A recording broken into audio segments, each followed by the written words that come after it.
छत्रपति संभाजीनगर स्थित Shivajinagar underground highway, जिसका कुछ ही महीनों पहले ही उद्घाटन हुआ था, अब बारिश में पूरी तरह पानी से भर चुका है। इस पुल के ऊपर से पानी टपक रहा है और अंदर पानी जमा हो गया है। इस घटिया निर्माण के खिलाफ 21 अगस्त 2025 को शिवसेना उद्धव बाला साहेब ठाकरे गुट की ओर से विरोध प्रदर्शन कर सरकार के खिलाफ जमकर नारेबाजी की गई।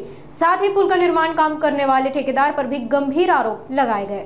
महापालिकेच्या प्रशासनामधल्या वरिष्ठ अधिकारी, आयुक्त, इंजिनियर, आर्किटेक्ट, PMC या सगळ्यांचं अभिनंदन, कौतुक करण्यासाठी आम्ही हे आंदोलन करतो आहोत। हा पूल या ठिकाणी भुयारी मार्ग करण्यात आला। या भुयारी मार्गाचं रचना ज्यांनी केली, ज्यांनी प्लॅनिंग केलं, ज्यांनी डिझाइन केलं, ज्यांनी याच्यावर अभियंत्यांनी याच्यावर काम केलं, ज्या गुत्तेदारांनी प्रत्यक्ष काम केलं, ज्या मनपा आयुक्तांनी यांना सर्टिफाय केलं, या सगळ्यांचं अभिनंदन करावं, कौतुक करावं। कारण जगाच्या इतिहासातला 8वा अजूबा या ठिकाणी निर्माण केला आहे। एक टुरिस्ट प्लेस नवीन या आयुक्तांनी डेव्हलप केलं आहे। याच्यामधून पाणी जात नाही।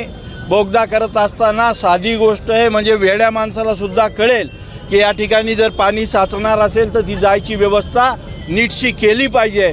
परंतु आयुक्त आणि त्यांच्या सगळ्या टीमनं याकडे दुर्लक्ष केलं। फक्त काम करा, गुत्तेदारी करा, पैसे कमवा, उद्घाटन करून क्रेडिट घेण्याचा प्रयत्न करा, एवढेच उद्योग या शहरामध्ये सध्या चालताना दिसतात। या सगळ्या गोष्टीचा निषेध करण्यासाठी आम्ही आज या ठिकाणी हे आंदोलन केलं आहे। दुसरी गोष्ट, जगामध्ये कुठंच नाही भुयारी मार्गावर आवरण टाकलेलं, आच्छादन टाकलेलं, ते आपल्या इथं टाकलेलं आहे। बरं, ते टाकताना तरी काळजी घ्यावी, त्याच्यातूनही पाणी पडतंय एकदम। म्हणजे जवळपास 80,000 लोकांना रोजचा या ठिकाणी त्रास आहे। वाहतूक कोंडी होते, पाणी साचते, वरतून पाण्याने स्नान होतंय, श्रावर बरसले जातात। अशा पद्धतीचा 8वा अजूबा या ठिकाणी निर्माण केल्याबद्दल मनपा प्रशासन आणि राज्य शासनाचं अभिनंदन करण्यासाठीचं हे आंदोलन आहे।